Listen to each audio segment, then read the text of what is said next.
Halo, perkenalkan nama saya Anissa Gresela Isa, NIM 22190032, kelas 7B, tugas keterampilan berkomunikasi.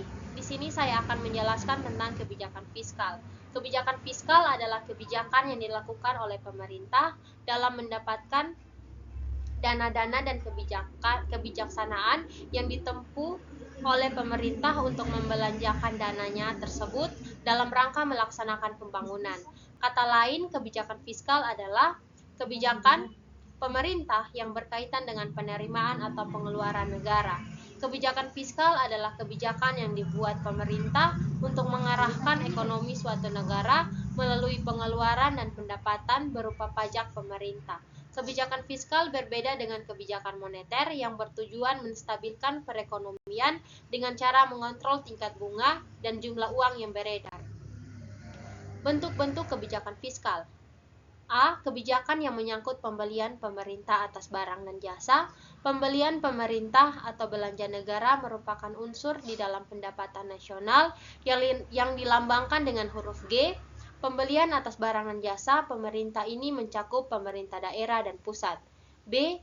Kebijakan yang menyangkut perpajakan. Pajak merupakan pendapatan yang paling besar di samping pendapatan yang berasal dari migas, baik perusahaan maupun rumah tangga mempunyai kewajiban melakukan pembayaran pajak atas beberapa bahkan seluruh kegiatan yang dilakukan. C. Kebijakan yang menyangkut pembayaran transfer. Pembayaran transfer meliputi kompensasi pengangguran, tunjangan keamanan sosial, dan tunjangan pensiun. Jika dilihat pembayaran transfer merupakan bagian belanja pemerintah, tetapi sebenarnya pembayaran transfer tidak masuk dalam komponen G di dalam perhitungan pendapatan nasional. Peranan kebijakan fiskal dalam perekonomian. Peranan kebijakan fiskal dalam perekonomian menunjukkan bahwa volume transaksi yang diadakan oleh pemerintah di kebanyakan negara dari tahun ke tahun bertendensi untuk meningkat lebih cepat daripada meningkatnya pendapatan nasional. Ini berarti bahwa peranan dan tindakan fiskal pemerintah dalam turut menentukan tingkat pendapatan nasional lebih besar untuk negara-negara yang sudah maju perekonomiannya. Peranan tindakan fiskal pemerintah semakin besar dalam mekanisme pembentukan tingkat pendapatan nasional, terutama dimaksudkan agar supaya pemerintah dapat lebih mampu dalam mempengaruhi jalannya perekonomian. Dengan demikian, diharapkan bahwa dengan adanya kebijakan fiskal, pemerintah dapat mengusahakan terhindarnya perekonomian dari keadaan-keadaan yang tidak diinginkan seperti misalnya keadaan di mana banyak pengangguran, inflasi, neraca pembayaran internasional yang terus-menerus defisit dan sebagainya. Tujuan dari kebijakan fiskal. A. Untuk meningkatkan laju investasi. Kebijakan fiskal bertujuan meningkatkan dan memacu laju investasi di sektor swasta dan sektor negara. Selain itu, kebijakan fiskal juga dapat dipergunakan untuk mendorong dan menghambat bentuk investasi tersebut. B. Untuk mendorong investasi optimal secara sosial. Kebijakan fiskal bertujuan untuk mendorong investasi optimal secara sosial dikarenakan investasi jenis ini memerlukan dana yang lebih besar dan cepat yang menjadi tanggungan negara secara serentak berupa memacu laju pembentukan modal. C. Untuk meningkatkan kesempatan kerja.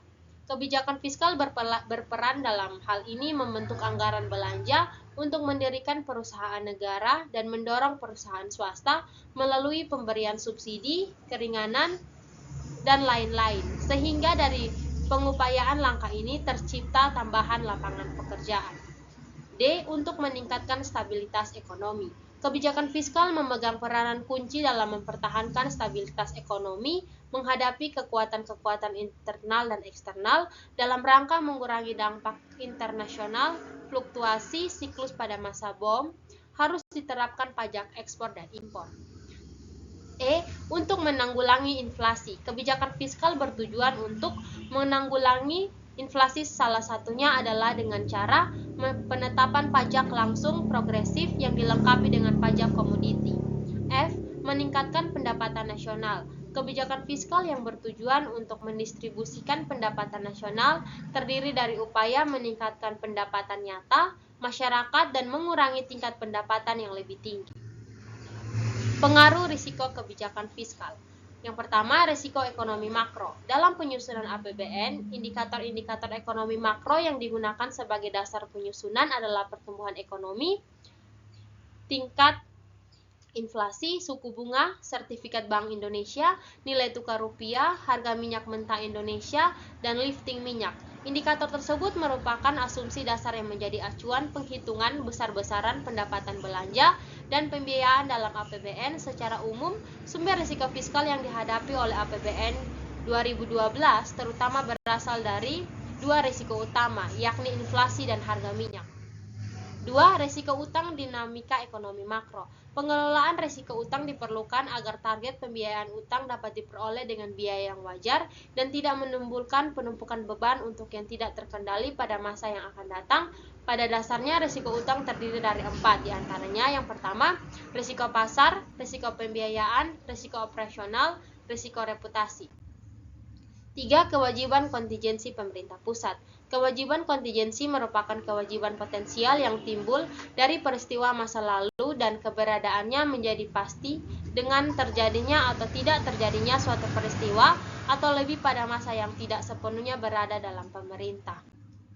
4. Desentralisasi fiskal. Kebijakan desentralisasi fiskal dilakukan dengan tujuan untuk mempercepat terwujudnya kesejahteraan masyarakat melalui peningkatan pelayanan, pemberdayaan, dan serta peran masyarakat, serta meningkatkan daya saing daerah dengan memperhatikan prinsip demokrasi dan kekhususan untuk daerah dalam sistem negara Republik Kesatuan Indonesia. Kesimpulan, kebijakan fiskal adalah suatu kebijakan ekonomi dalam rangka mengarahkan kondisi perekonomian untuk menjadi lebih baik dengan jalan mengubah penerimaan dan pengeluaran pemerintah. Kebijakan fiskal dilakukan dengan tujuan untuk mengelola isi permintaan barang dan jasa, untuk mempertahankan produksi yang mendekati full employer, dan untuk mempertahankan tingkat harga barang dan jasa agar inflasi dan deflasi tidak terjadi. Bagi negara sedang berkembang, sebenarnya sulit untuk menyesuaikan antara pendapatan negara yang sedang berkembang rendah sedangkan kebutuhan untuk menyediakan barang dan jasa serta belanja pengeluaran yang lainnya lebih besar. Sedangkan kebijakan campuran adalah merupakan campuran dari dua kebijakan di atas yang dilakukan dengan cara mengubah pengeluaran, pengenaan pajak, ataupun jumlah uang yang beredar secara bersama-sama. Sekian presentasi dari saya, terima kasih.